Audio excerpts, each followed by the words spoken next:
Welcome back to another interesting tutorial about CapCut video editing on PC. If you find out that your CapCut performance very slow or CapCut always nagging, here is an important file you need to delete right now to fix CapCut nagging and enjoy your CapCut video editing software without any stress. Let me quickly show you. When you open up your CapCut, you want to make sure you come to the top right here.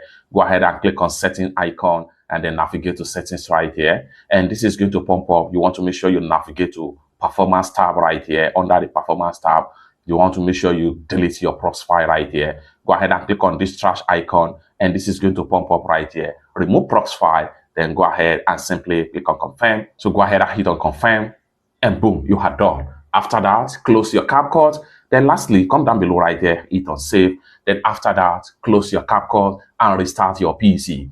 The problem of nagging will be solved 100% without any stress. Let me know what you think about this particular tutorial about CapCut in the comment section down below. And for more useful tutorial, tips and tricks on how to use CapCut video editing software, consider to subscribe. Thank you so much for watching and I hope to see you in my next video.